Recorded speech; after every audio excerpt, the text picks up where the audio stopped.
Olá, sejam muito bem-vindas e muito bem-vindos a mais uma aula de Cálculo 3. Bom, hoje vamos falar um pouquinho sobre máximos e mínimos. Como a gente pode identificar pontos de máximos e mínimos em funções que saem de um Rn, chegando na reta. Bom, a gente vai ver que muitos dos conceitos que a gente vai usar aqui é bem parecido com o que já é visto no curso de Cálculo 1.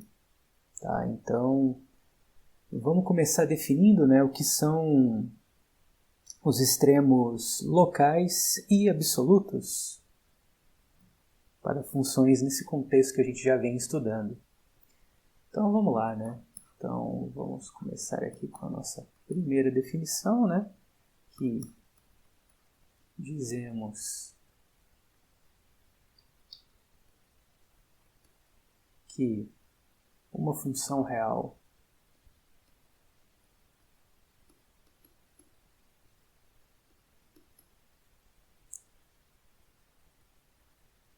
f saindo de um subconjunto D, de Rn, chegando em R, tem um valor máximo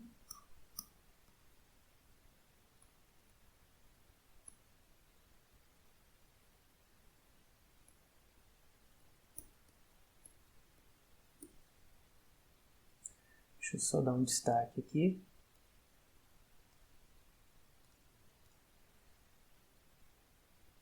Absoluto, tem um valor máximo absoluto no ponto em um ponto x0, pertencente ao domínio da função. Se para todo x, pertencente ao domínio da função, tivermos o seguinte, que f de x0 vai ser maior ou igual a f de x, para qualquer x no domínio, Então, isso aí é o que a gente chama de ponto de máximo, que está bem claro aqui pela desigualdade, E um ponto de mínimo absoluto, então x0 é dito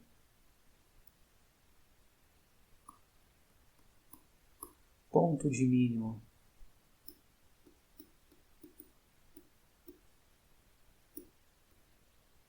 absoluto se acontecer o quê,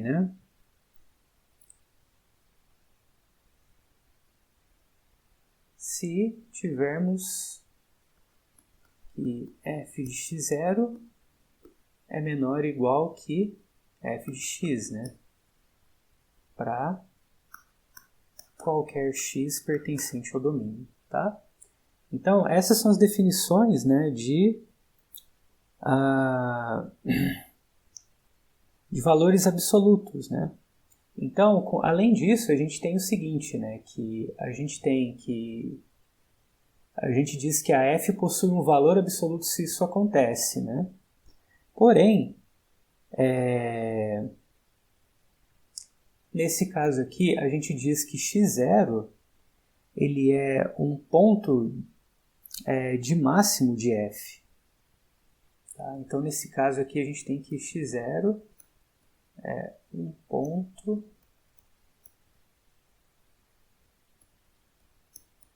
de máximo de f, tá certo? E o f de x0, para a gente, vai ser o valor máximo absoluto de f. Tá? Então, a gente tem que o x0 é um ponto de máximo absoluto de f, e isso aqui é o que a gente fala que é valor máximo absoluto de f.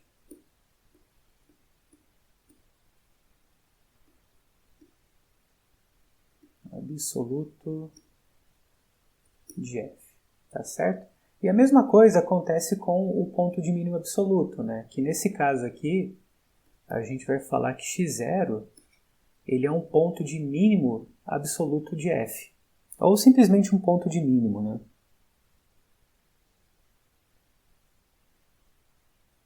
Então, é um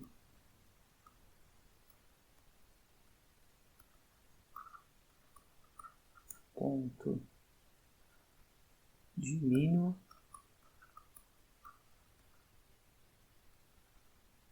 de f, tá certo? E a mesma coisa com esse valor aqui, né, que vai ser o valor mínimo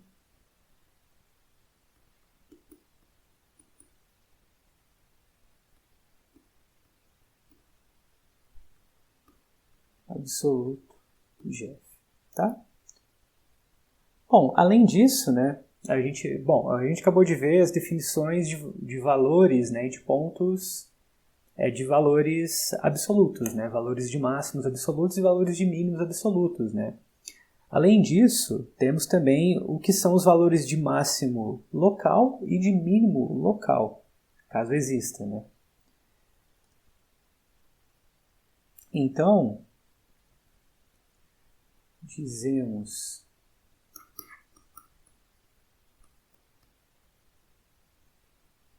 que f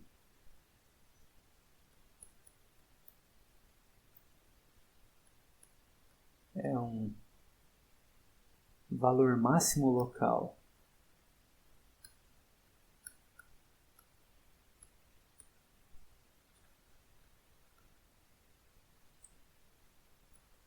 ou mínimo local,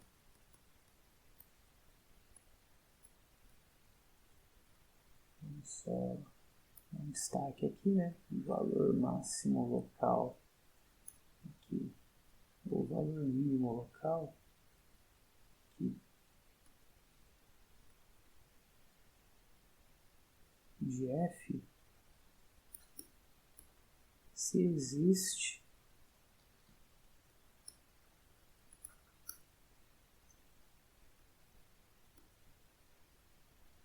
uma bola aberta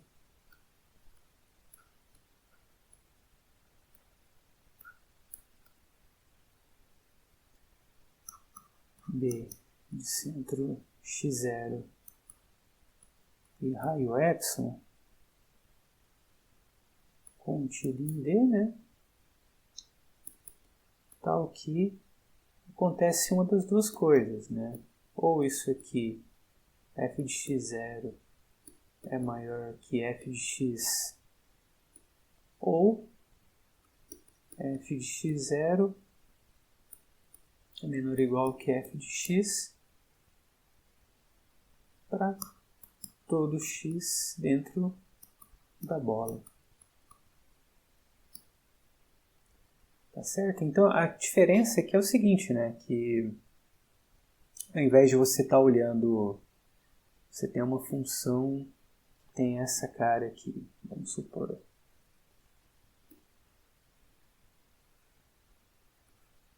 Aqui você tem algo assim. E o domínio, sei lá, vamos supor que o domínio da sua função aqui é o plano todo, né? Então, aí aqui no caso você poderia ver, né, que esse ponto aqui, né, é o ponto x0, onde a f leva ali em cima, esse aqui é um ponto de máximo global, né? E também poderia ser de máximo local também, né? Porque bastaria, né, a gente considerar, né, uma bola aqui, né? Na verdade, para qualquer bola, né, isso funciona, né? De centro x0 e raio epsilon, né? Porque para qualquer ponto que você pegar aqui dentro, né, sempre vai ser menor, né? Mas você poderia ter casos em que você tem a função que o gráfico dela faz algo mais ou menos assim, né? Ela sobe aqui, desce e faz uma coisinha aqui, né? Faz essa ondinha.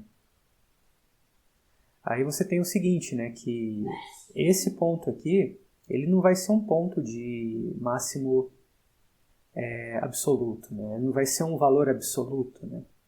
Mas ele vai ser um valor máximo local, né? Porque se eu olhar para uma bola, vamos supor que esse ponto aqui chama x0, né? Se eu olhar para uma bola de centro x0 em um raio suficientemente pequeno, né? Então eu vou ter que ir para todo ponto aqui dentro que eu pegar, a f desses pontos, né, vai dar valores menores, né, do que esse valor aqui. Tá? Então nesse caso, a gente tem um ponto de máximo local aqui. Né? Ok? Beleza.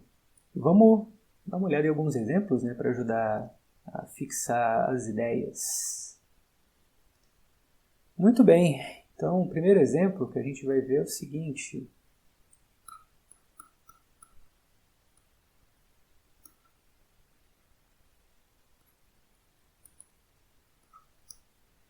Bom, vamos considerar essa função aqui, ó, f de xy igual a x² mais y², né? Bom, a gente já sabe, né, que f de xy, isso aqui sempre vai ser maior ou igual que zero, né? Então o que acontece? I0 é o f de 0, 0, né?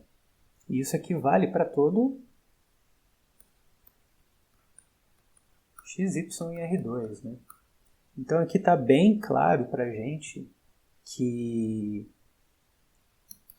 o f de 0, 0 ele é o mínimo absoluto com relação a essa função.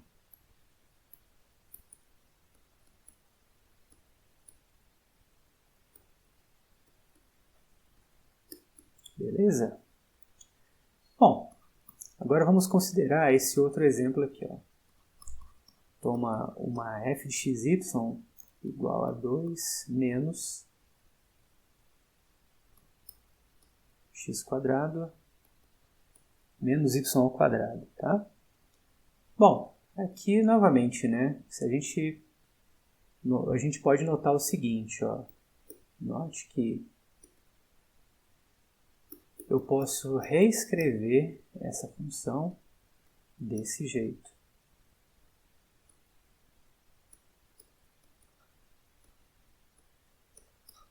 Então, o que acontece? Isso aqui vai produzir para a gente sempre valores maiores ou iguais a zero, né? E aí, como eu tenho esse menos aqui fora, então esse número, isso aqui sempre vai ser algo negativo, né? Então eu vou estar sempre subtraindo algo de 2. Então, com isso a gente nota que o 2, né, ele é um limite superior, né, para essa função. Então, essa função ela é limitada, né, superiormente por 2. Tá? E por sua vez, né, o 2 ele vai ser exatamente o f de 0, 0. Tá? E essa desigualdade aqui ela vale, novamente, para todos os pares, né, xy, pertencentes a R2. Portanto, né, a gente tem que, nesse caso, né, o f de 0, 0 igual a 2, né, será o valor máximo absoluto.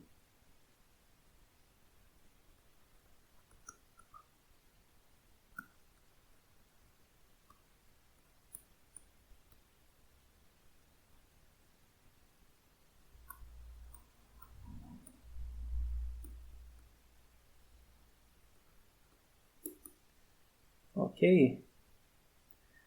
Muito bem. Então agora vamos para o nosso terceiro exemplo.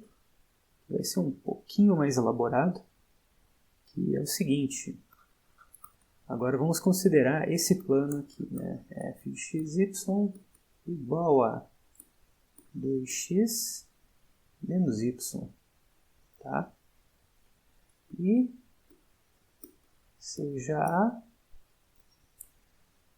o conjunto determinado pelas condições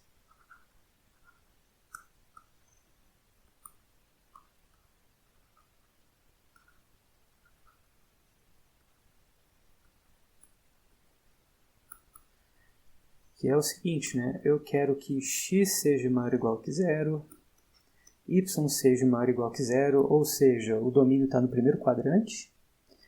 E além disso, eu quero que x mais y é menor ou igual que 3 e y... vamos colocar assim, vamos colocar que x é menor ou igual que y. Tá? Nas notas está um pouquinho diferente. Então vamos estudar f, né, com relação a máximos e mínimos dentro desse conjunto A. Então a primeira coisa, o que ajuda bem é fazer um esboço, né, do que seria esse conjunto A. Tá? Então vamos lá, vamos desenhar o nosso plano, né? Bom, então a primeira coisa que ficou clara para a gente é que essa função, que o domínio dessa função, né, onde a gente vai estudar esses valores de máximo e mínimo, está aqui no primeiro quadrante. Tá? Bom, e a gente tem o que, né? A gente tem que x é menor ou igual que y. Então vamos fazer o seguinte, vamos desenhar a reta x igual a y. Tá?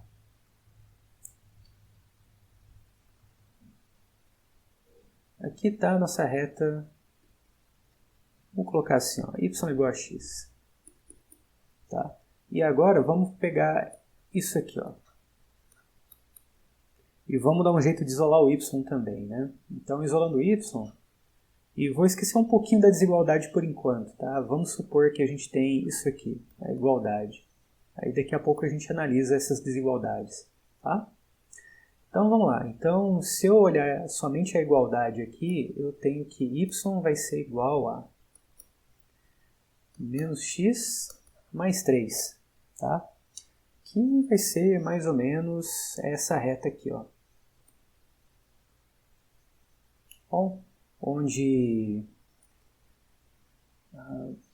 acho que a inclinação dela é perpendicular com essa, né? Então vai ser algo mais ou menos assim, tá? Aí ela toca aqui no 3, tá bom?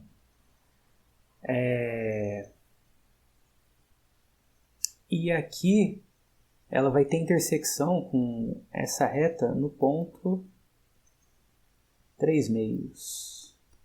Que vai ser 3 meios aqui também, né? Porque essa reta aqui é a identidade, né? Então, 3 meios aqui também. Tá, agora vamos olhar as desigualdades, tá bom? Então, a primeira coisa que a gente vê é o seguinte, a gente tem que x é menor ou igual que y. Tá? Se x é menor ou igual que y, então eu estou olhando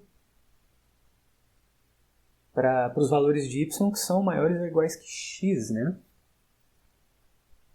E o que isso significa? Não, eu tô olhando, vamos lá, ó. Eu estou olhando para as alturas, né, que são maiores do que x, né? E, bom, se eu pegar qualquer ponto aqui para cima, o que a gente vai ter? Tipo, aqui para cima, eu vou ter pontos que tem a cara, por exemplo, sei lá, se eu pegar o ponto 4 aqui, né? Vamos supor, né, que eu pegue o ponto 4 e for lá para cima, o 4 vai estar aqui, né? Se eu pegar o ponto 4 por causa dessa reta aqui, né? Mas se eu for pegar o 4, 5, vai estar aqui para cima, né? E qualquer valor que eu pegue de y abaixo aqui desse eixo, né, dessa reta, vai ser menor que 4, né? Então, como eu estou olhando para valores de y que são maiores do que x, eu estou olhando para todo mundo acima aqui, né, desse eixo, tá? Por outro lado, eu estou olhando agora para y, né, menor ou igual que isso daqui. Então, eu estou olhando para as alturas, né, que são menores do que esses valores, né? Aí a gente pode usar um raciocínio parecido com o que a gente fez aqui, né? que quando eu olho para y menor ou igual que esse eixo, significa que eu estou olhando para alturas, né, que são menores do que esse eixo aqui, que estão abaixo desse eixo, na verdade. Então, com isso, né, a região A, nossa, vai ser compreendida, né, entre essas duas retas. Tá?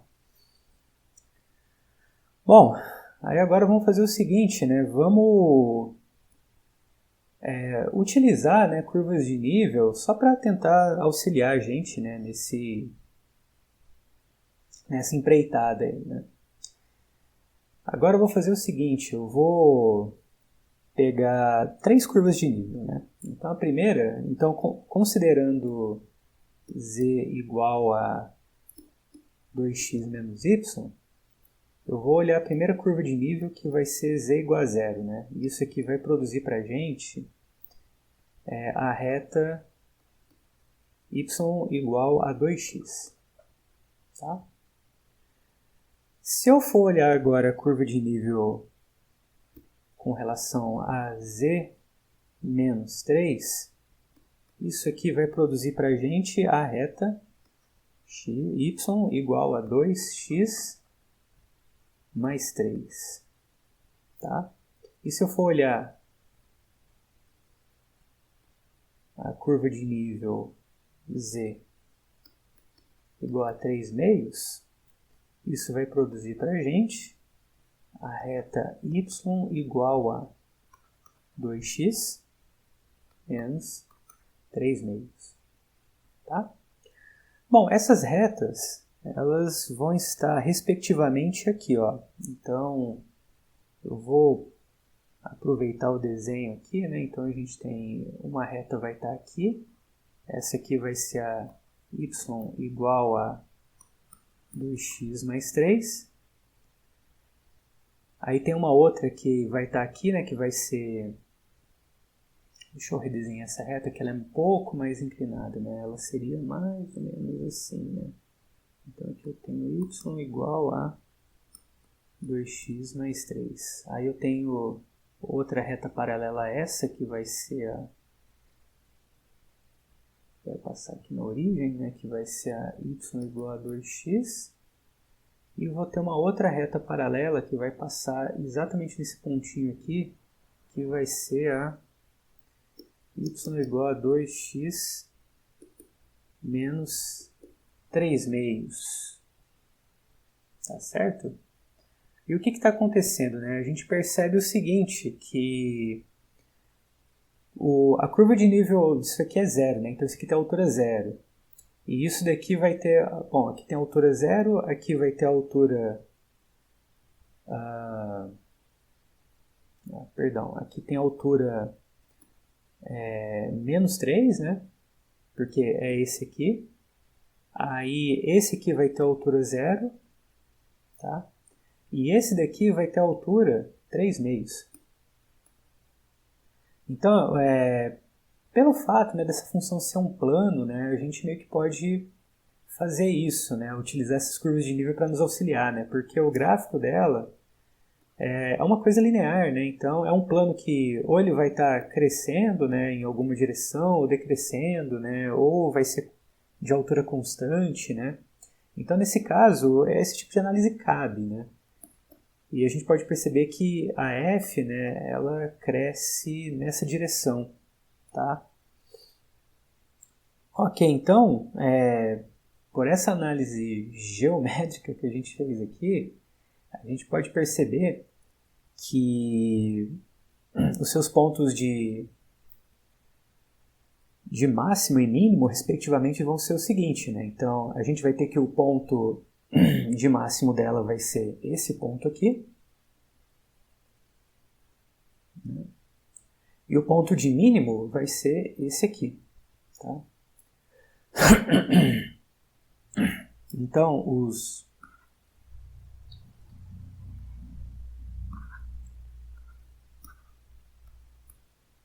pontos de máximo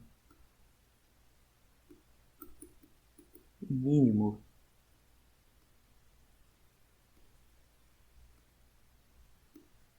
respectivamente, serão... Então, o ponto de máximo, como a gente viu lá, vai ser o par 3 meios, 3 meios, né? E o mínimo vai ser 0 e 3. Tá certo? Bom, a gente pode também ver isso de maneira analítica também, né? E aí basta só a gente fazer o seguinte, ó, de maneira analítica, né? Ou fazendo as contas mesmo, né?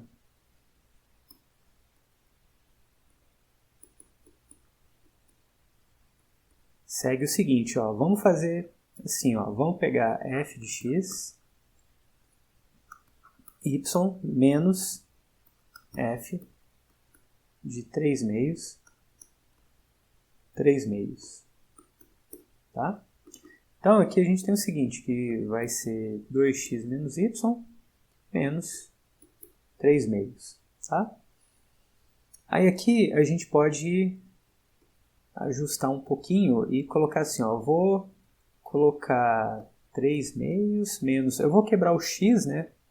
Eu vou quebrar ele em x mais x, só que eu vou estar escrevendo ele assim, ó. Vou colocar menos x aqui, vou botar um menos aqui fora, tá? E aí eu vou colocar um menos aqui também e vou reescrever dessa forma. Ah, eu só reescrevi isso aqui de outra forma, tá bom? E aqui o que a gente percebe? Bom, aqui acontece o seguinte, e olhando aqui no desenho que a gente fez, né, a gente pode perceber que o x ele é menor ou igual que 3 meios, certo? Então x é menor ou igual que 3 meios, tá? Então com isso a gente vai ter o seguinte, né, que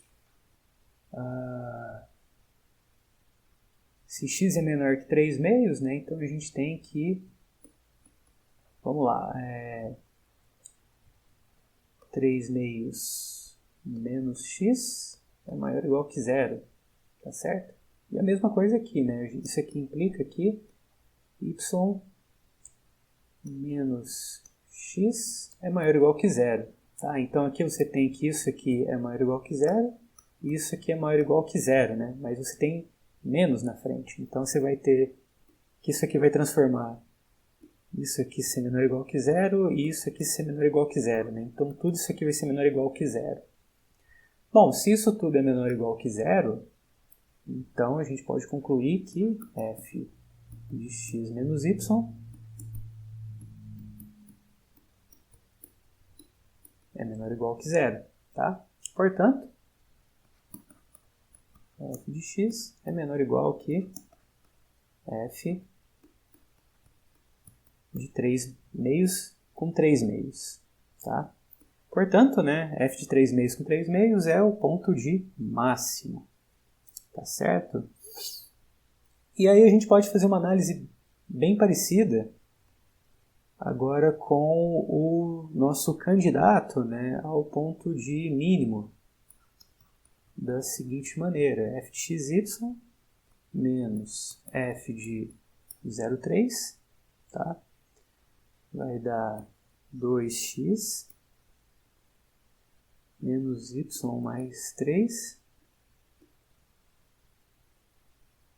tá? Aqui dá 3 aqui, ok, é isso mesmo, né? Vai dar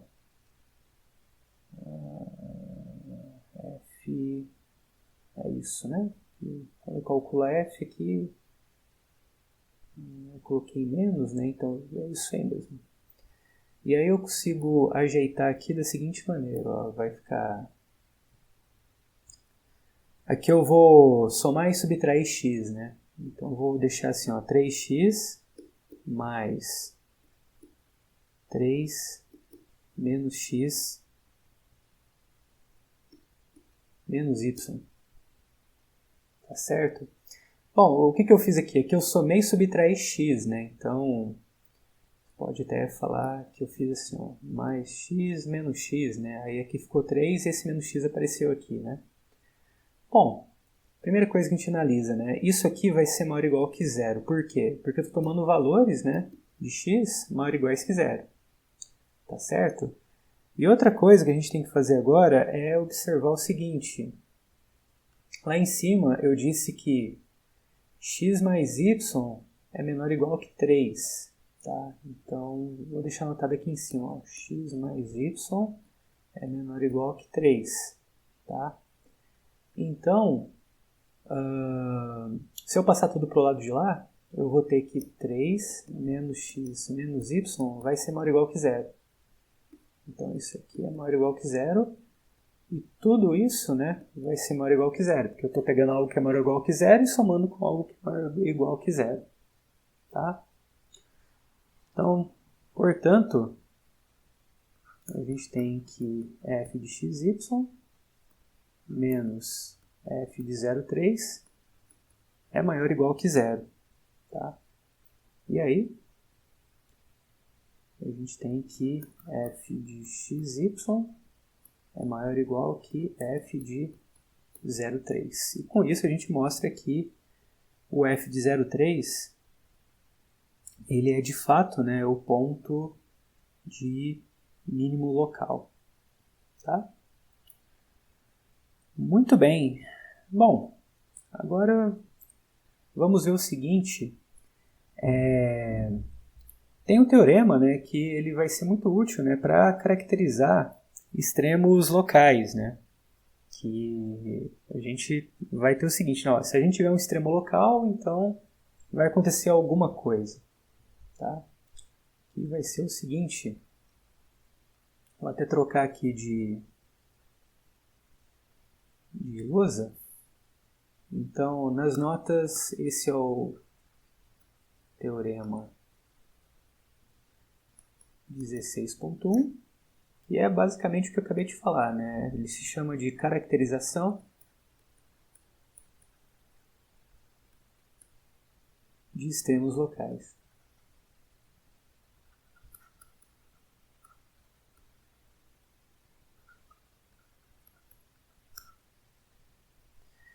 E é dado da seguinte forma, né? Se uma função f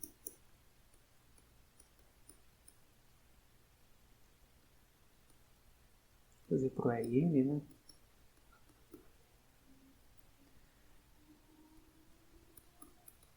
Definida no aberto D,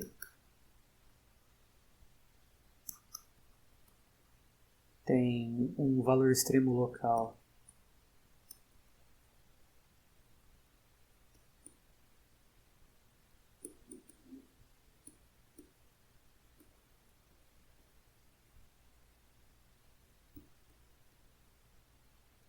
um ponto x0 pertencente a D.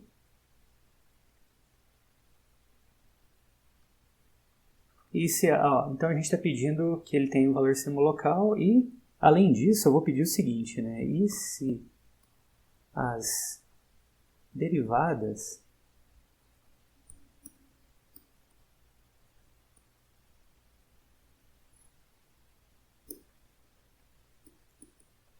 parciais de primeira ordem existem,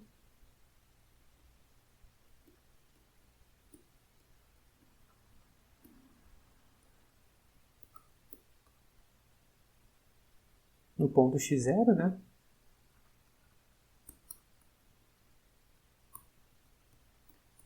Então, o que vai acontecer é o seguinte, né? Que se a gente tem um ponto de extremo local com essas condições, né? Esse ponto ele vai zerar todas as derivadas parciais. Então, aqui a gente começou com a primeira derivada parcial até a última, né? E isso aqui vai ser igual a zero, tá? Que é a mesma coisa da gente falar que o vetor gradiente é igual ao vetor nulo, tá?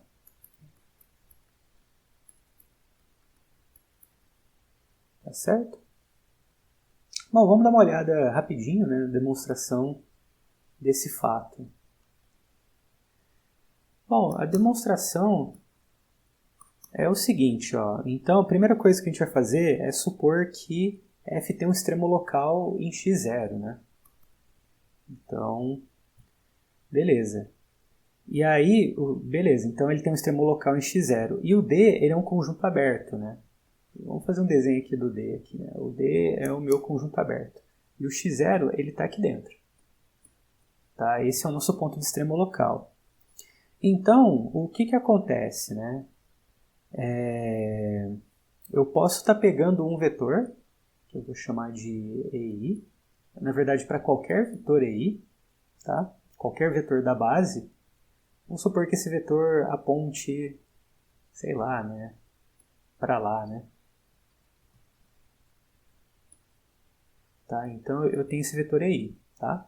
O que vai acontecer? Bom, como o D é aberto, vai existir um H bem pequenininho, um H maior do que zero, ou H menor do que zero, né? Tanto faz.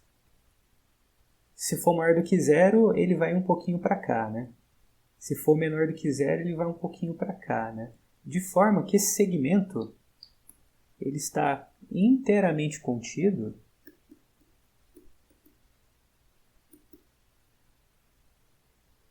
em D. Tá? Bom, então nesse caso, o que eu vou fazer? Né? Eu vou estar pegando pontos que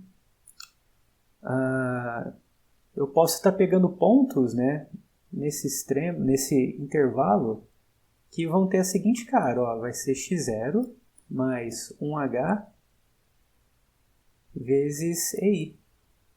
Tá? Então, para qualquer ponto que eu pegar nesse intervalo, vai acontecer isso. Tá? Bom, então vamos fazer o seguinte, feito isso, vamos supor... Bom, eu sei que f é um ponto de extremo, né? Então, vamos supor que ele seja um ponto de máximo local, né? Suponha que... Desculpa, f não, o x0 é um ponto extremo, né? Então, vamos supor que o x0 seja um ponto de máximo local, né? Então, suponha que x0 seja um ponto de máximo local. Ou você pode colocar do jeito que eu defini lá atrás, né? Suponha que f tem valor máximo local no ponto x0. Tá? Bom, se ele é um ponto de máximo local, então significa que f de x0 vai ser maior ou igual para qualquer ponto, né? Que está para qualquer pontinho, né? Para valores bem pequenininhos de h, né? Porque se ele é local, significa que existe uma bola, né? Centrada aqui no ponto x0, de maneira que para valores de h bem pequenininhos, se eu pegar o f desse segmento, ele ainda vai perder, né, pro valor do f de x0. Tá? E dessa forma, a gente consegue escrever isso aqui. Bom, isso aqui, né, implica que f de x0 mais HEI menos f de x0 é menor ou igual a 0. Tá? Bom, aí agora a gente analisa os seguintes casos, né? Que aí a gente tem um caso para analisar quando o H é positivo e outro caso para analisar quando o H é negativo, né? Se H for positivo, então a gente considera essa desigualdade aqui, ó. Vou colocar o seguinte, ó, se H é positivo, implica isso aqui, ó. Bom, eu vou reescrever isso aqui. Tá? E vou dividir por H. Como H é positivo, então essa desigualdade ela não se altera. Então isso aqui continua sendo menor ou igual que zero. Tá? E se eu aplicar o limite,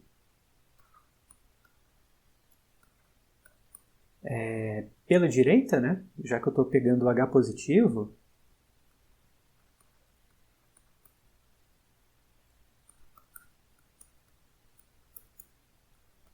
relação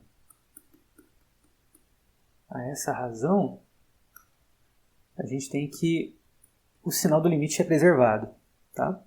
Então, o limite ele ainda continua sendo menor ou igual que zero. Tá certo?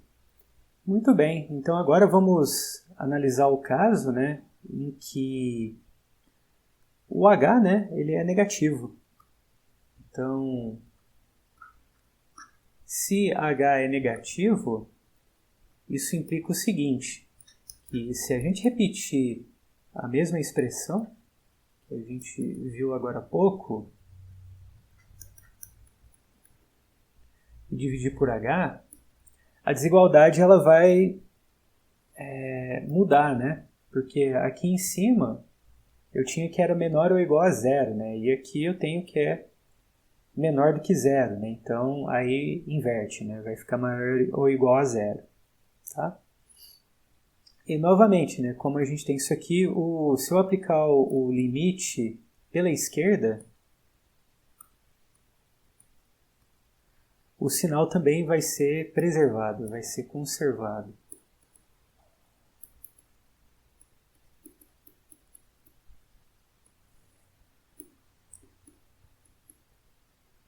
Bom, por hipótese, né, a gente sabe que as derivadas parciais existem, né? Bom, se as derivadas parciais existem e a gente tem esses dois limites, né? E isso aqui, o que eu estou fazendo, gente? Isso aqui nada mais nada menos que eu calcular, né, a derivada parcial com relação à direção xi, né? Então, se as derivadas parciais já existem e eu tenho que, por um lado, ela é maior ou igual que zero e por outro lado é menor ou igual que zero, então só resta a possibilidade de ser igual a zero, tá certo? Porque se eu não soubesse da existência, aí sim, não teria como garantir a derivada, né? Mas como eu sei que já existe a derivada e o valor é único, né? Então só pode ser o zero.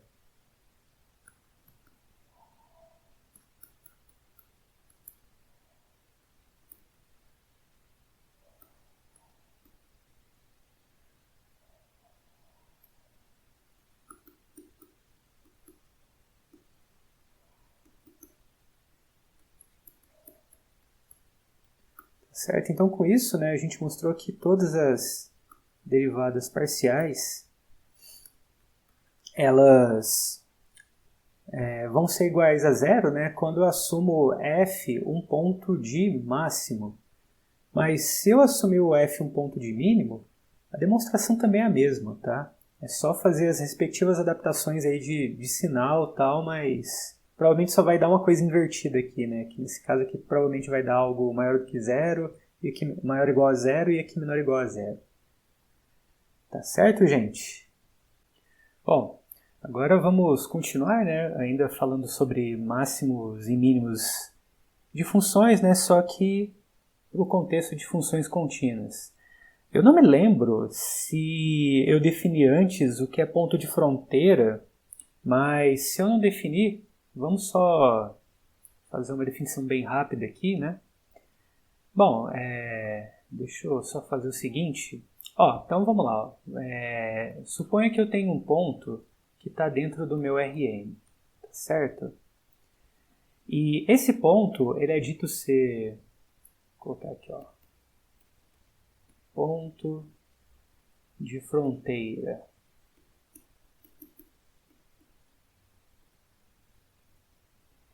De um subconjunto D do Rn, se acontecer o quê, né? Se para toda bola de centro x0 e raio epsilon, tá? A gente tiver que vou escrever de um jeito interessante aqui, que eu já traduzo para vocês também. Tá? A bola interceptada com D é diferente de vazio, ou seja, que para qualquer bola que você pegar, supor que esse aqui é o nosso conjunto D, que ele está dentro do Rn, tá? Aí eu vou pegar o x0 aqui, né? Esse ponto ele vai ser ponto de fronteira se acontecer o quê? Se para qualquer bola que eu pegar com centro aqui no x0, existem pontos que estão dentro e pontos que estão fora do nosso D. Bom, a gente até pode dar um outro exemplo, né? Um exemplo um pouquinho mais palpável, que é o seguinte. Inclusive esse exemplo aqui está nas notas de aula, né? Só a gente considerar esse conjunto aqui, né? Que vai ser vou chamar de D, que é formado pelos pares x, y, pertencentes a R2, né? Tais que x² mais y² é menor ou igual que 4. Tá certo? Isso aqui é o seguinte, gente. A gente tem aqui uma elipse, né? E a gente está pegando todo mundo que está dentro da elipse, né? Inclusive a casca, né? Então, aqui você tem que aqui é menos 2, aqui é 2, aqui é 1 e aqui é menos 1, né? Então, se a gente pegar esse ponto aqui, vai ser um ponto interior, né? Não é ponto de fronteira. Mas se a gente pegar, por exemplo, esse ponto aqui que eu vou chamar de x1 e esse aqui que eu vou chamar de x3, são pontos de fronteira, né? Porque para qualquer bola que eu pegue aqui ou aqui, com o centro, no caso aqui em x1 e x3, vai ter pontos dentro e fora, né, do meu conjunto D. Tá certo? Nesse caso, né, a gente costuma usar a notação para fronteira, o mesmo símbolo da derivada parcial, né? Então, nesse exemplo aqui, a fronteira nossa é exatamente a casca, né? Então, vai ser x² mais y², que é igual a 4. Ok. Ah, tá. Eu errei aqui o exemplo. Na verdade, é 4y. Depois eu tenho que corrigir nas notas, né? Porque senão não vai dar elipse, né? Vai dar circunferência. Então é 4y, viu, gente? Ok, agora vai dar elipse. Depois eu corrijo nas notas lá, tá? Bom, e a gente já falou de conjunto fechado também, né? Mas a gente também pode falar que um conjunto é fechado se ele contém todos os pontos de sua fronteira. Tá? É uma outra maneira de falar que o conjunto é fechado. Tá certo? Então, deixa eu escrever isso aqui. Definição. Um subconjunto de Rn é dito fechado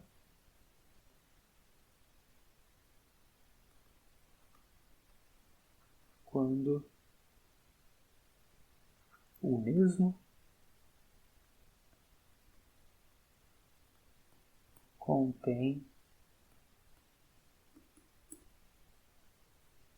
todos os pontos de sua fronteira.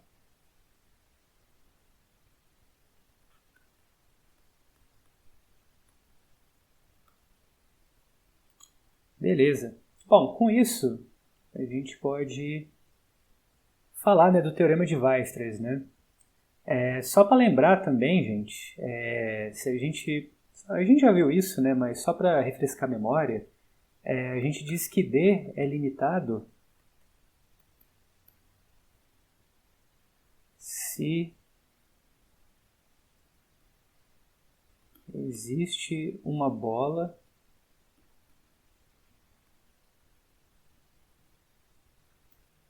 que contém o mesmo, o D, né? Que contém D, tá? Tipo, é só você pensar o seguinte, né? Esse aqui é o conjunto D, né? Se existe uma bola que contém esse conjunto, então ele é limitado, tá? Muito bem, então, com isso, né, a gente está nas condições de enunciar o famoso Teorema de Weierstrass, que é o seguinte.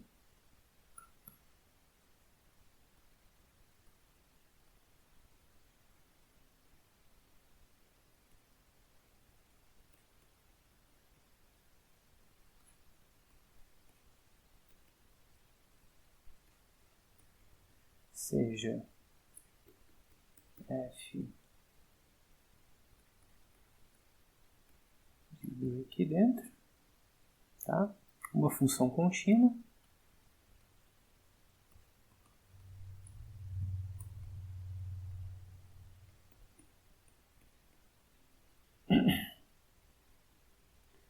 E D, um subconjunto fechado e limitado. Em Rn, né, subconjuntos de Rn que são fechados e limitados também pode ser conhecido como compactos. Tá? Na verdade, esse teorema, né, a versão mais geral dele, é definido para subconjuntos compactos de um espaço que a gente chama de topológico qualquer. Tá? Mas, nesse caso aqui, para a gente está de ótimo, está de bom tamanho. Ok, então F assume um valor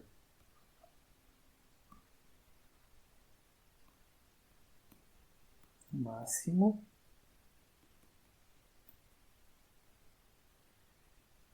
e um valor mínimo em D. Isto é, existem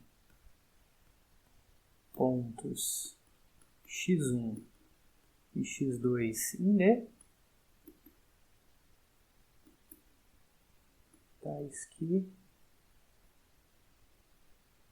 f de x1 é menor ou igual que f de x, que é menor ou igual que f de x2 para todo x em D. Tá certo? Bom, esse é um teorema bem clássico, né, de análise. Tá? Análise, para quem não está muito familiarizado com esse nome, é a disciplina, né, que estuda os resultados do cálculo. Tá?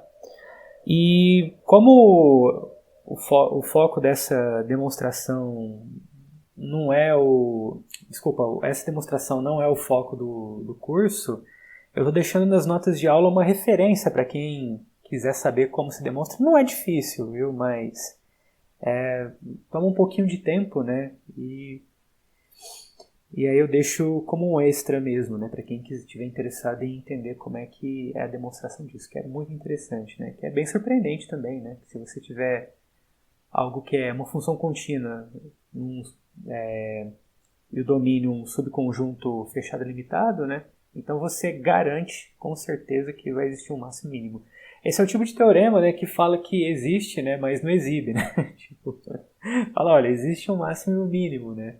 Mas quem são? Bom, não sei, né? Mas tem. Certo? Mas mesmo assim, ele dá uma direção pra gente, né? Tentar buscar quais são os pontos de máximo e mínimo numa função que tem essa cara, né?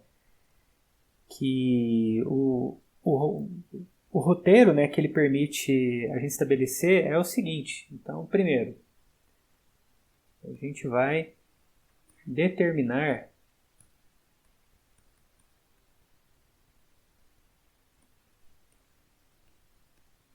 os pontos críticos.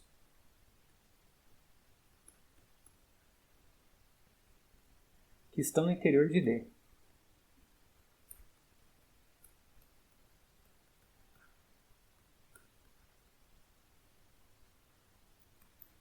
Porque a importância desse teorema é que ele garante que existe, né?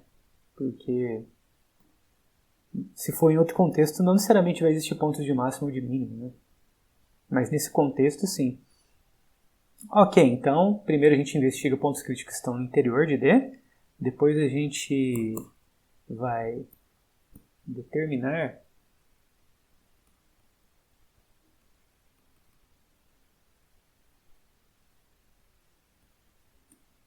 os valores de máximo e de mínimo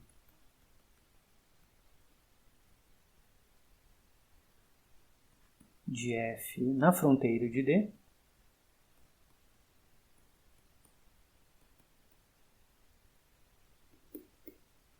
Certo? E, finalmente, a gente vai comparar tudo isso, né? Então, comparar os valores obtidos nos itens anteriores. Porque aí o que acontece, né? O menor valor deles vai ser o ponto de mínimo e o maior deles vai ser o ponto de máximo, tá? Ah, beleza, né? Eu falei de pontos críticos, né? Mas o que é um ponto crítico, né? Ponto crítico é um ponto que a derivada zera, tá?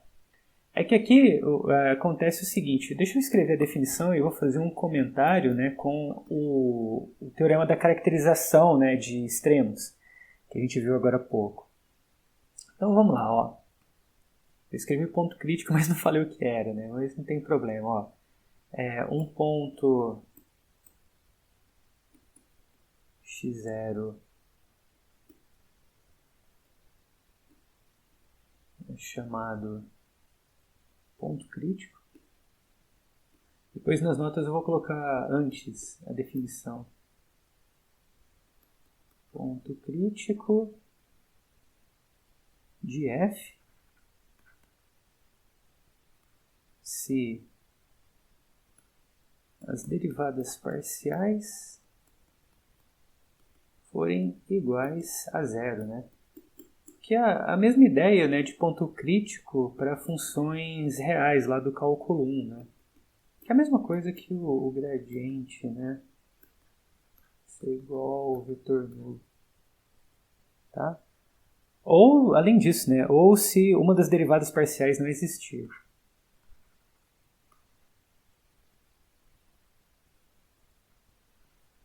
Alguma.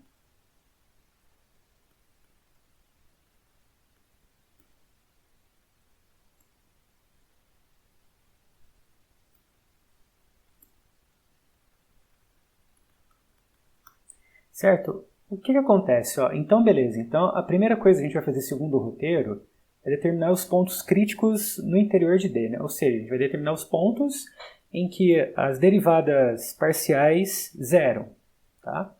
E depois a gente vai determinar nas fronteiras, né? Tipo, pegando esses... Olhando, né? No caso, esses domínios que são fechados e limitados, né? Buscando os valores máximos e mínimos nas fronteiras, tá? E aí depois a gente compara tudo. Ok, qual que é o problema aqui? O problema é o seguinte, que lá atrás, quando a gente tinha o teorema, né, o critério, né, de a caracterização dos extremos locais, aqui a gente tinha o seguinte, olha, se é um extremo local, então a derivada é zero. Mas, e o contrário, será que vale? Se a derivada zerar é um extremo local? Não necessariamente. Tá? Lembra que no cálculo 1 a gente tinha que uma função ela podia admitir ponto de máximo, ponto de mínimo e o ponto de inflexão, que era algo do tipo mais ou menos assim. Por exemplo, se você pegar essa função aqui f de x igual a x ao cubo, o gráfico dela faz algo assim, né? E se você olhar aqui no ponto zero, e calcular a derivada, esse ponto zero aqui é um ponto crítico, né? Só que ele não vai ser nem um ponto de máximo nem um ponto de mínimo, né? É o que a gente chama de ponto de inflexão, né? Onde a derivada muda o sentido.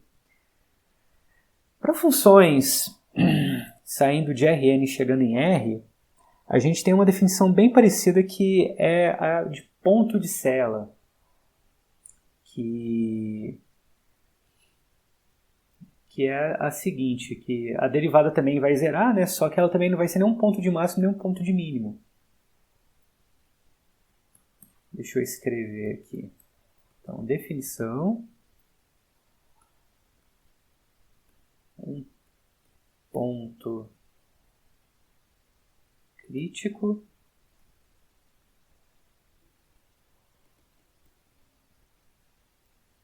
x0 é chamado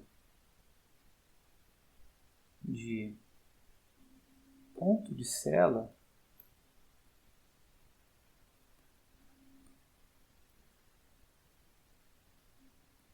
se toda bola aberta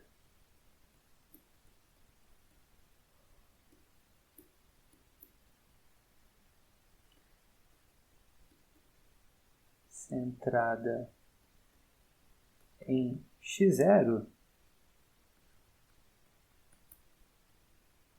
contém pontos x1 e x2 para os quais temos o seguinte, né? Temos que f de x1 é menor que f de x0 e f de x2 é maior que f de x0. Tá certo?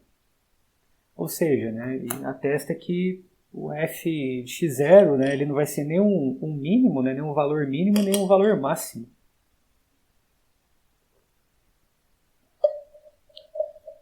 E, como eu disse, essa definição é análoga, né, a pontos de inflexão. Tá?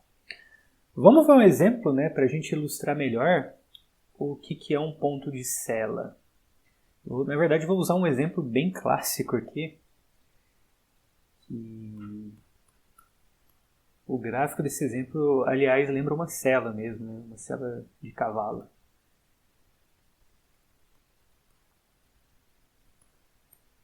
Então, vamos lá, né? Vamos olhar essa função aqui, ó. Tá? Bom, beleza, né? Então, vamos atrás dos pontos críticos. Vamos calcular as derivadas parciais. Então, a derivada parcial aqui com relação a x vai ser y, e a derivada parcial com relação a y é x, tá? Bom, e se você calcular a derivada parcial no zero, tanto com relação a x como com relação a y, você vai perceber que vai dar zero, né? Então, o ponto 0, 0, de fato, é um ponto crítico. Mas, ele não vai ser nenhum ponto de máximo, nem um ponto de mínimo local. Por quê? Pelo seguinte, vamos pegar ele aqui na origem. Tá? Então, ele está aqui, certo? E vamos fazer o seguinte, vamos pegar uma bola, né? Uma bola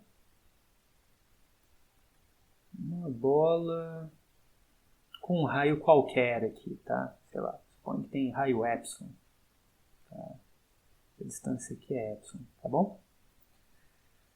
Ok, deixa eu tirar esse epsilon aqui, mas temos isso, né?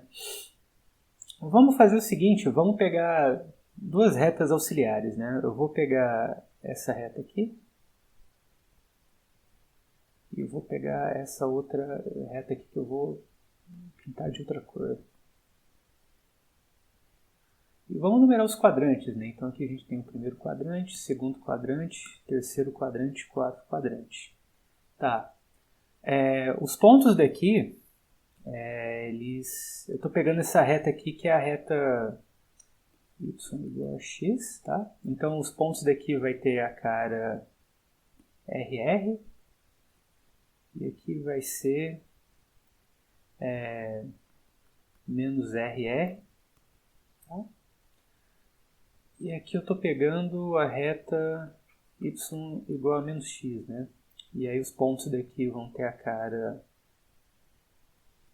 menos RR e aqui vai ser... aqui, desculpe, aqui faltou um menos aqui, né? E aqui vai ser R menos R, tá certo? Aí o que acontece, gente? O que acontece é o seguinte, né? Por menor que seja a bola, posso deixá-la bem próxima aqui, eu sempre vou poder selecionar pontos, né, que tem essas características, né? E além disso, a gente tem o seguinte, ó, que se eu pegar um ponto aqui nesse primeiro quadrante que está nessa reta, por exemplo, RR, né? Vai dar o quê? R quadrado, tá? E se o R for maior do que zero, isso aqui sempre vai ser maior do que zero, tá? Então, o zero nunca vai ser, o 0, 0 nunca vai ser um ponto de máximo, né? Porque sempre isso aqui vai ser maior, tá? Por outro lado, se eu pegar também... e se eu pegar outro ponto aqui também vai dar a mesma coisa, tá?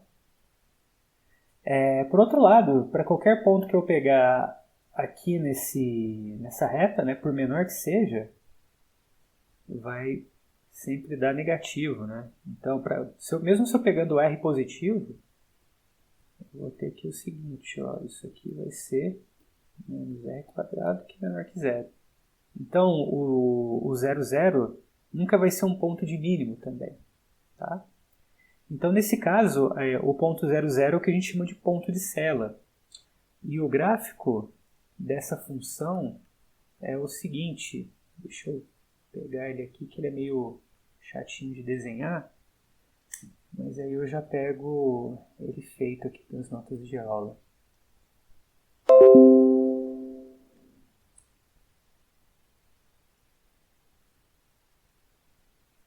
Vai ser isso daqui, ó. Que realmente lembra uma cela mesmo, né? E aqui ele meio que faz essa curva para cá, ó. Vou colocar aqui. Aqui ele meio que faz isso e aqui atrás eu poderia fazer isso aqui, ó. Então o que acontece, ó? No eixo XY, como está aqui, né? Esse eixo aqui é o nosso eixo verde. Esse aqui, ó. Tá? Então os pontos que estão aqui, ó, estão subindo, tá? O roxo, ele seria assim, ó, seria perpendicular a esse. E aí os pontos que eu pego aqui, ó, estão indo para baixo. Aqui atrás também, tá? Então você tem aqui que sobe, né, e aqui que desce nessa direção. E realmente você tem um ponto de Sela, né, que tem esse comportamento. Então o ponto de Sela localmente vai lembrar essa figura aqui, tá? Que vai subir por um lado e descer por outro. Tá certo? Bom, vamos ver mais um exemplo agora, né? De uma função dentro de um fechado limitado que a gente consegue determinar, que é o seguinte,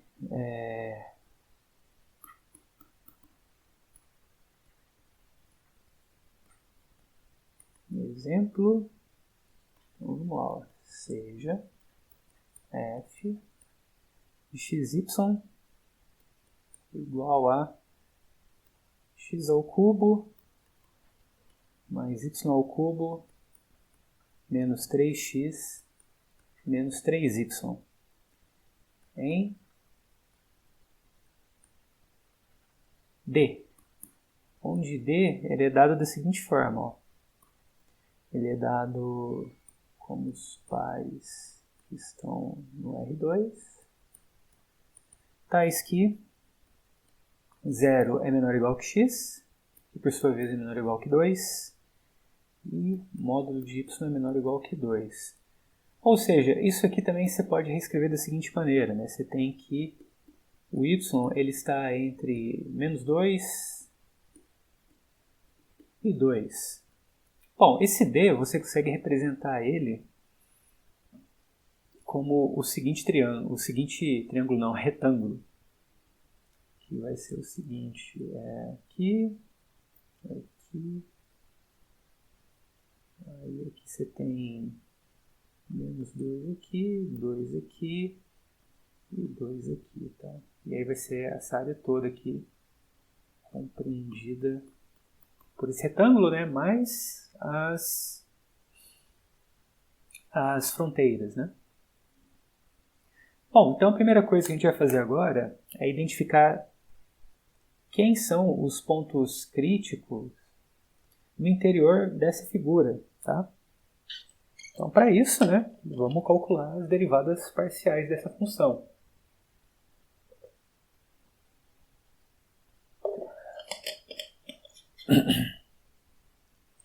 Você calculando a derivada parcial aqui com relação a x, a gente vai ter que vai ser igual a 3x² menos 3, tá? E a derivada parcial com relação a y vai ser igual a 3y² menos 3. O que a gente vai fazer agora? Vamos igualar a zero essas derivadas parciais e vamos determinar quais são os pontos x e y que satisfazem, né, esse sisteminha de equação. Tá? Você resolvendo esse sistema, sei lá, isolando um, substituindo o outro, né, você vai ter que a resposta vai ser os seguintes valores, né, que vão ser os pontos 1, 1, tá? 1, menos 1, menos 1, 1 e menos 1, menos 1. Tá certo? E aí repara o seguinte, né, que os únicos pontos, né, que vão estar dentro aqui da nossa figura vão ser esses dois aqui, ó. Porque aqui, né, o menos não está aqui, né, menos na coordenada x, né, então esse aqui e esses aqui estão fora, né. Tá? E aí a gente tem o seguinte, né, que f de 1, 1 vai ser menos 4 e f de 1 menos 1 vai ser igual a 0. Tá certo? Então, beleza, né? Então, esses são os pontos críticos, né, e os seus respectivos valores no interior dessa figura. Então, agora a gente vai analisar os pontos de fronteira. Tá? E aí a gente vai dividir em 4 casos. Né? Cada caso vai ser um segmento, né, diferente que forma esse retângulo. Então, o primeiro segmento que a gente vai olhar vai ser esse aqui. Ó. Vai ser o y igual a menos 2, vai ser esse segmento aqui, ó.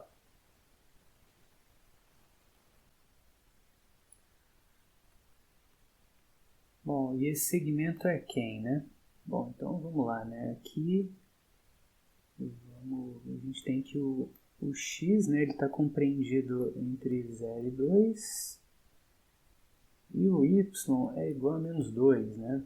Então, vamos escrever a f de xy, só que travando o y no menos 2. Né? Então, se você fizer isso, isso aqui vai ficar igual a 3 ao cubo menos 3x menos 2. Tá? E aí a gente procede como se faz no cálculo 1, né? Para encontrar pontos de máximo e de mínimo. Né? Então, aí a gente calcula a derivada. Já que a gente tem uma função de uma variável, né? Então aqui vai ser 3x²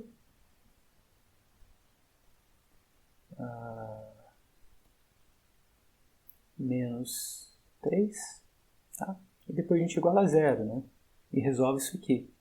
Bom, a gente resolver isso aqui, né? A gente vai obter essas duas raízes, né? Que vai ser o x igual a menos 1 e x igual a 1, né? Só que aí a gente vê o seguinte, bom, vamos calcular aqui o que dá em cada um deles, né, na f, né? Então aqui a gente tem que f de menos 1, menos 2, né? Vai ser quem?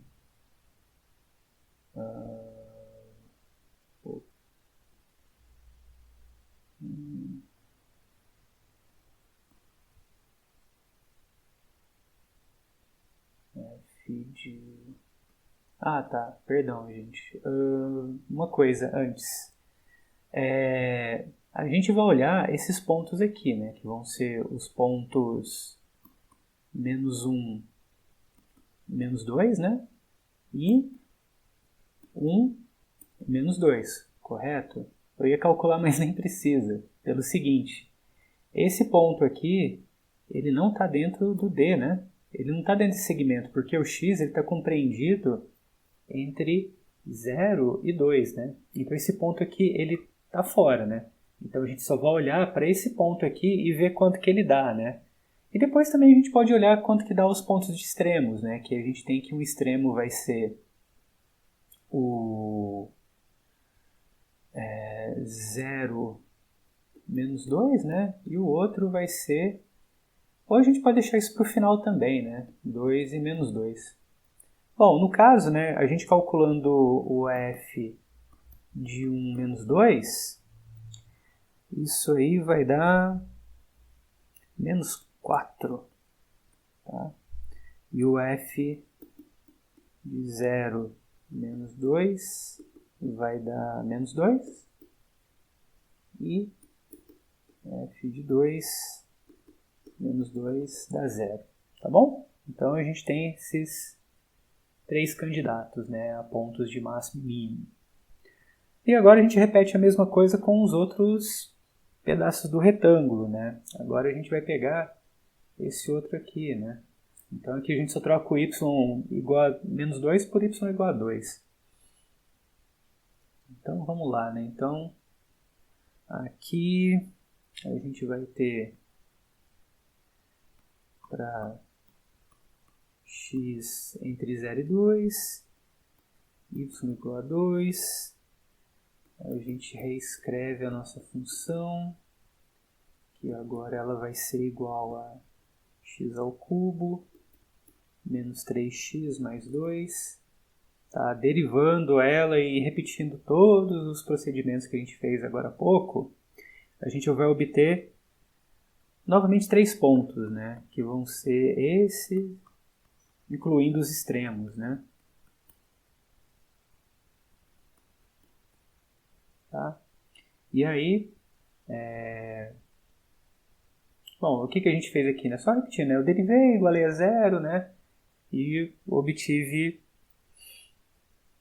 o ponto 1, né?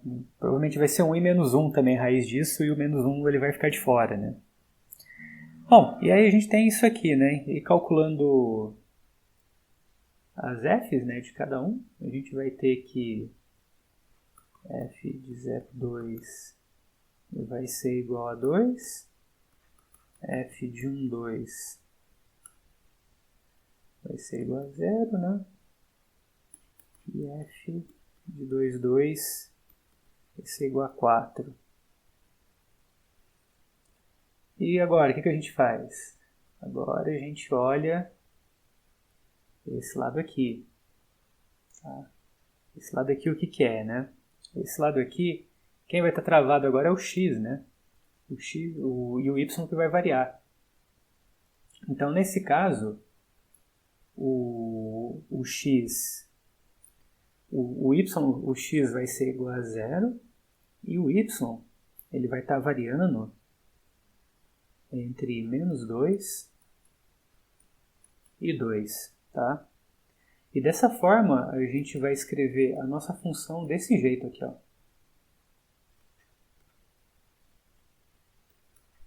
E aí repete a mesma coisa, né? A gente calcula a derivada, só que agora é com relação a y. Então, aqui vai ser isso aqui. Tá? Aí você vai igualar a 0. Aí você vai perceber que as raízes vão ser 1 e menos 1. Só que o par menos 1... Ah, tá. Agora vamos ver o seguinte. Eu acho que aqui não vai ter problema nenhum, né? Porque aqui a gente vai ter o 0, 1, que está lá dentro. E o 0 menos 1 está lá dentro também. Olha, aqui não vai ter problema nenhum. E os pontos de extremos, né? Que a gente já calculou também, né? Que vai ser 0,2 e 0 menos 2, né? Que a gente já calculou nos passos anteriores, né? Se não me engano. Aqui, ó, 0,2 e o 0 menos 2, né? Então, por fim, basta só calcular o que seria o f de 0,1, que vai dar menos 2. E o que seria o f de 0 menos 1, né? Que vai dar 2. Tá? E por fim, para fechar o nosso retângulo, né? Falta avaliar isso aqui. Tá? E agora a gente vai ter o seguinte, que nesse último caso, a gente vai ter que o x ele vai ser igual a 2, tá? E o y ele está compreendido entre menos 2 e 2. Tá? Então, escrevendo a nossa função, a gente vai ter o seguinte, né? Y ao cubo menos 3y mais 2. Tá? Bom, derivando, igualando a zero, fazendo todos esses passos aqui que a gente repetiu anteriormente, a gente vai obter os seguintes pontos, né? Que vai ser 2 e menos 1, 2 e 1, e os extremos, né? Que a gente já calculou antes, né? Que é 2 e 1 e 2 e 2. Então, f de 2 e menos 1 vai ser igual a 4. E f de 2 e 1 vai ser igual a 0. E agora a gente pega e compara todos os valores, né? Bom, comparando todos os valores, você pode voltar depois do vídeo para contar tudo direitinho. A gente vai ter que o valor mínimo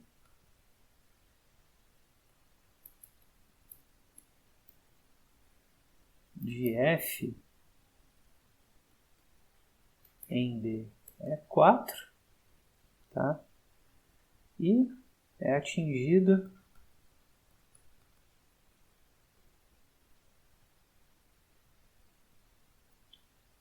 desculpa, né? O valor mínimo, na verdade, é menos 4. E é atingido nos pontos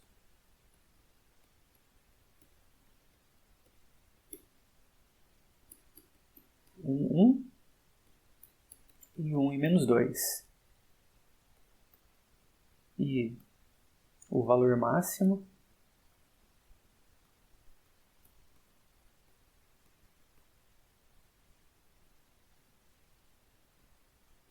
de f é 4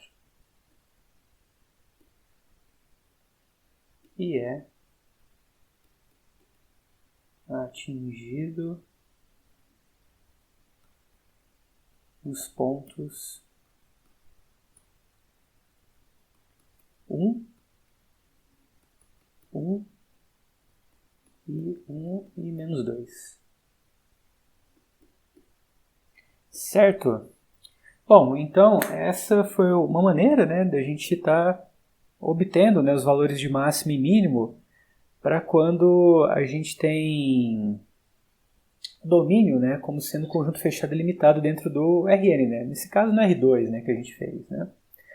Agora a gente vai, para fechar a aula, né, a gente vai estar definindo um teste que ele é muito útil sob certas circunstâncias para determinar se um ponto crítico, né, se ele é ponto de máximo, mínimo ou ponto de Cella, tá? Que é o teste da matriz hessiana ou do determinante hessiano, né? Na verdade, você olha para o determinante, que é o seguinte. Então, primeiramente, né, vamos definir o que é o hessiano de uma função. Então, vamos lá, né? Definição seja f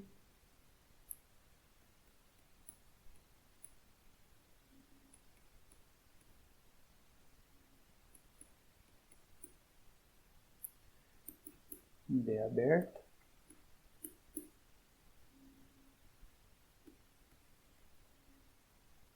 uma função de classe C2, ou seja, né, vai ser uma função que possui derivadas parciais de segunda ordem, tá? E contínuas também, né? Mas basicamente é para garantir que a existência de derivadas parciais de segunda ordem, porque a gente vai montar o seguinte determinante, né? Então vamos lá, ó. De classe C2, a função h dada por, então vou escrever aqui, né? H de xy é o seguinte determinante, né? Eu vou colocar aqui primeiro as derivadas parciais e depois eu coloco o determinante.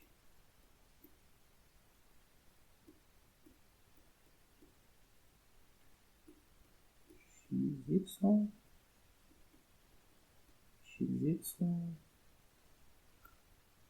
ela tem uma certa simetria porque aqui repete a derivada mista e aqui a gente coloca a derivada segunda com relação a y, né? E calcula o determinante dessa matriz 2×2. Certo? Então, esse determinante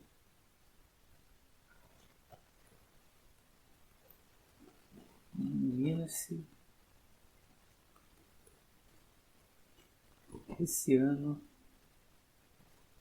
de f. Quando você está estudando um curso um pouquinho mais avançado, né, que lida com esses assuntos, aí você também vê como é que seria esse hessiano para funções que saem da R3, R4, Rn, né? E também você tem outras coisas interessantes que é a matriz jacobiana também, né? Enfim, aí quem tiver oportunidade é muito interessante. Então observe que, bom, se é um determinante, né, a gente pode estar escrevendo com cara de determinante de 2×2, né? Então, quando a gente for fazer conta, é isso aqui que vai aparecer pra gente.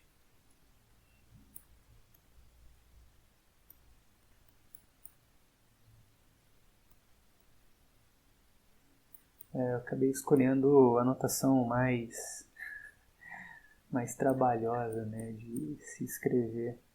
Mas tudo bem. Eu acho que eu coloquei errado, né? É em cima do y, né? E aqui é em cima do x.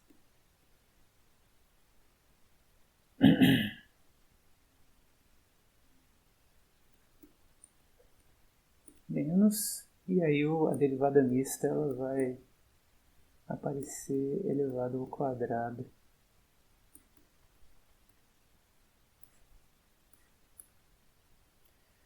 Muito bem. Então, esse é o hessiano, né? E aí o teorema diz o seguinte.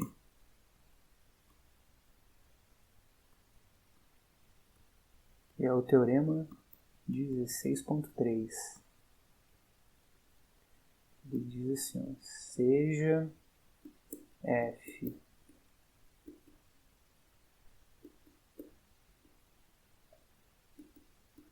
chegando em R com B aberto uma função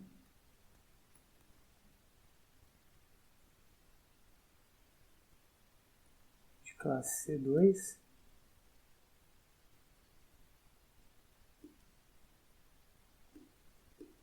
seja x0, y0 pertencente a B. Bom, tal que... Então vou pegar um ponto crítico, né? Tal que as derivadas parciais desse ponto 0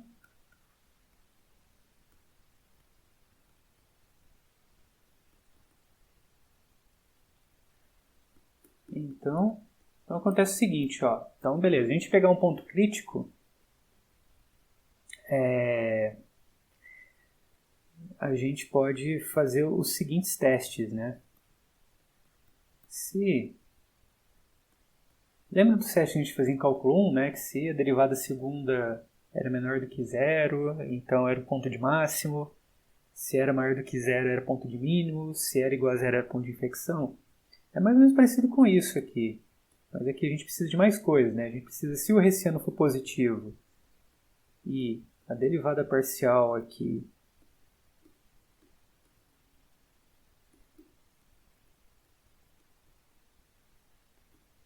for positiva, ou for negativa, que isso não tem problema. Desculpa, for positiva com relação a x ou for positiva com relação a y, perdão, me empolguei aqui.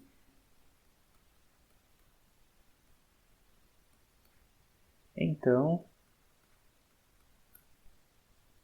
o ponto x0, y0 é um ponto de mínimo local.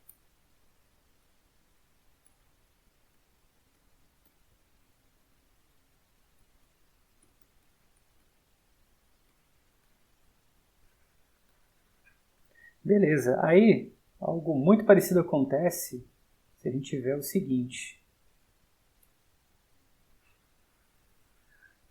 Deixa eu copiar aqui para ganhar um pouco de tempo. Então vamos repetir aqui só fazendo alguns ajustes, né? Opa, subiu demais. Acho que aqui tá legal. Então vamos lá. O primeiro ajuste aqui é o 2. E aqui é o seguinte, beleza, aqui continua maior que zero. Só que aqui vai mudar aqui, ó. Se esse for menor que zero, ou se esse for menor que zero, então esse ponto agora vai ser um ponto de máximo local.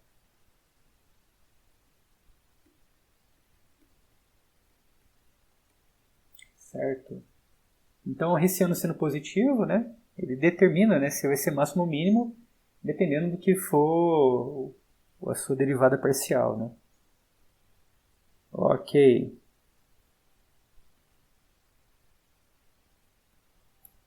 Bom, se o hessiano... Então agora vamos ver o que acontece se o hessiano for menor do que zero, né? Se o hessiano for menor do que zero, você não precisa nem testar, sabe? Direto você já pode falar que x0, y0 é um ponto de célula.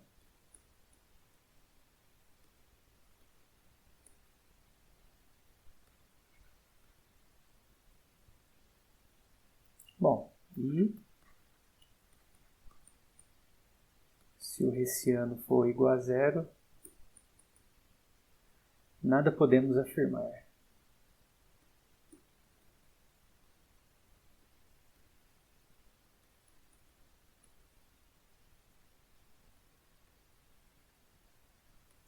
Maravilha! Então a gente tem que, se a gente conseguir enquadrar em algum desses critérios aqui, com exceção do 4, a gente consegue determinar, né, se o ponto ele é de máximo, de mínimo ou de célula, né? E a demonstração, eu deixei a referência nas notas de aula, né? Aí no livro do Guidoriz ele tem uma demonstração bacana, né? Mas é que como ela é um pouco longa, né? Aí eu optei por suprimir. Então vamos lá, né? Vamos para algumas observações iniciais, depois a gente fecha com um exemplo um pouco mais de conteúdo. Então, observações. Beleza, então a primeira observação é o seguinte, né? Considere essa função aqui, ó. Xy igual a x a quarta mais y a quarta, tá? Bom, então o ponto 0, 0 ele vai ser um ponto crítico, né? Isso eu acho que não tem dúvidas, né? Se você derivar aqui, vai reparar que vai dar zero, né? Quando eu colocar o 0, 0. E se você calcular o hessiano, vai dar zero também, né? E a gente não pode afirmar nada, né? Quando é zero. Mas, nesse caso, a gente vai ter que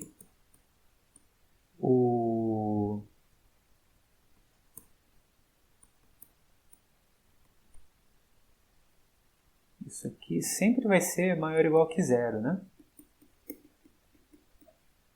e o f de 0, 0 dá 0. Então, a gente tem que o 0, o 0, 0, né, ele sempre vai ser um ponto, ele é um ponto de mínimo global aí, né?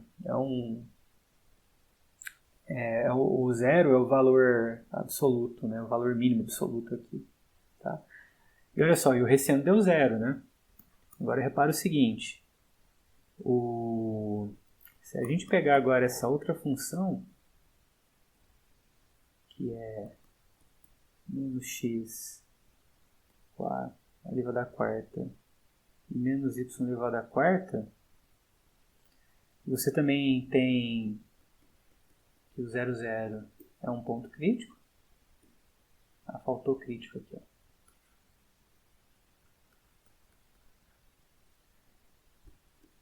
Um ponto crítico. E h de 0, 0 também vai ser 0. Só que aí você tem o quê, né? Que, nesse caso, o ponto 0, 0 ele é um ponto de máximo, porque tudo aqui vai ser negativo, né?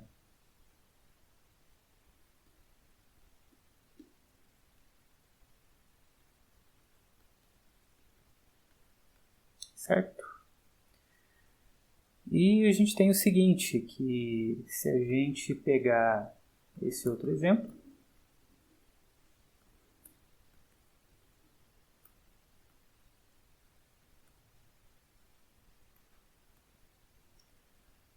a gente tem que, novamente, o ponto 0, 0 é um ponto crítico.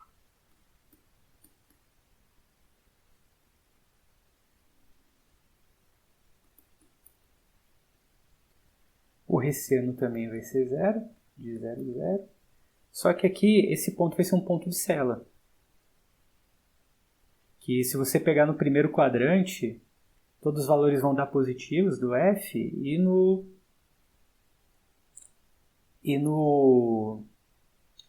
segundo quadrante, vai ter pontos que vai dar negativo perto do zero. Então, nesse caso, a gente tem que 0, 0 é um ponto de Cella. Depois vocês podem verificar isso. Né? Qualquer dúvida, vocês procurem. Certo? Então, realmente, né, quando o Hessiano é igual a 0, você não pode falar nada. Pode acontecer qualquer coisa, né? Qualquer uma das três situações. Tá certo? Bom, então vamos dar uma olhada num exemplo em que esse tipo de coisa não acontece. Que é o seguinte. Vamos classificar essa função aqui. Vamos classificar os pontos críticos dessa função. Né? Não classificar a função, mas verificar os pontos críticos. Né? E tentar classificar usando esse teste que a gente acabou de escrever. Beleza, então temos essa função. Calculando as derivadas parciais, né, com relação a x, a gente vai ter o seguinte, a gente vai ter 3x² mais 3y² menos 15 e vamos igualar a 0, né? E com relação a y, a gente tem isso aqui, menos 12, que é igual a 0. Aí é o seguinte, né? Se você isolar o y aqui, né? E substituindo de cima, né? E resolver o sisteminha, você vai obter que as raízes do de cima vai ser menos 1, 1 e menos 2, né? E 2.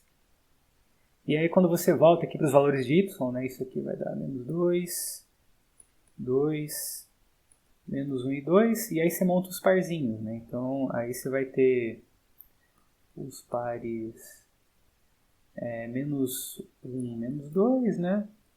1 e 2, menos 2, menos 1 e 2 e 2.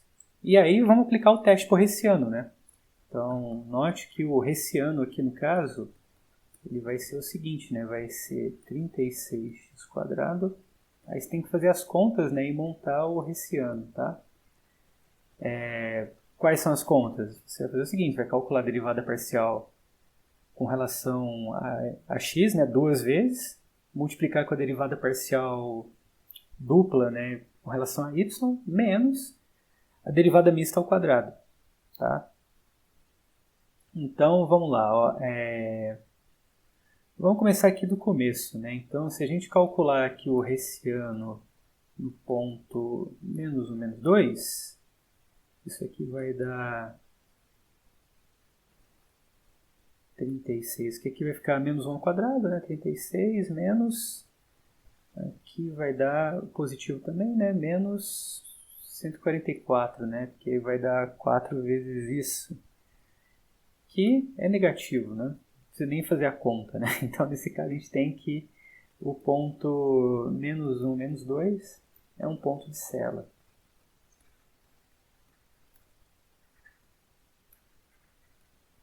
Certo? Bora pro próximo. O próximo é 1, 2. Tá? De 1, 2 vai ser 36. Vai dar menos 144 de novo, né? Bom, novamente a gente tem que esse ponto aqui vai ser um ponto de Cela também, né? Tá? O ponto 1, 2. Tá? Maravilha. Bora pro próximo. O próximo agora é o hessiano de menos 2, menos 1. Tá, de menos 2, menos 1 vai dar 108, né? Que é positivo. Então agora o que vai determinar é a derivada segunda com relação a x ou com relação a y, né? Bom, se você pegar a derivada segunda e calcular esse ponto,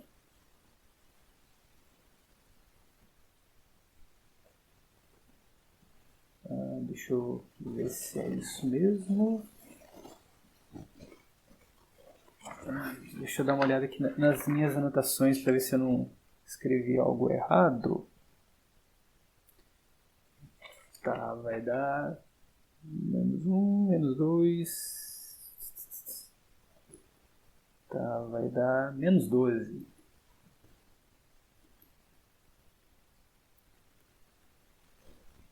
Certo, então o que acontece, né? Quando isso aqui dá menor do que zero, o nosso teste diz que é um ponto de máximo local. É isso, né? Porque aqui quando é maior é um ponto de mínimo local, né? Então aí temos que é um ponto de máximo local.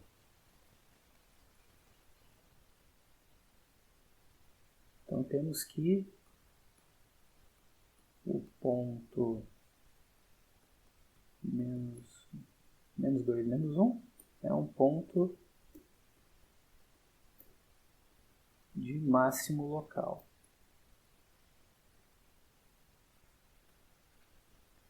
E finalmente, né, vamos calcular agora h de 2, 1.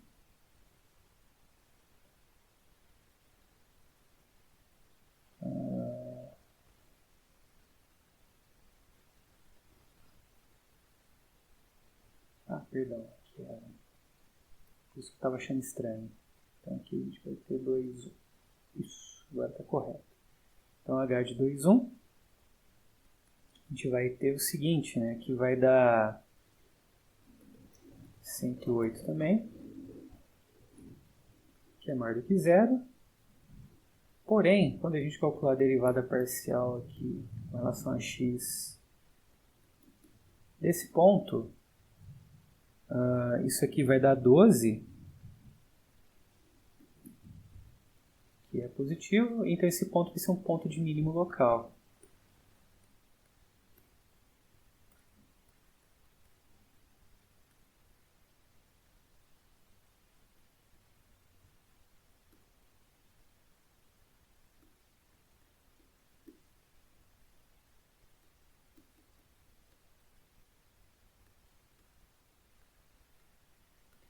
Bom, gente, e é isso, né? dessa forma a gente pôde dizer, né, o que é cada ponto crítico, né, desse exemplo. Tá?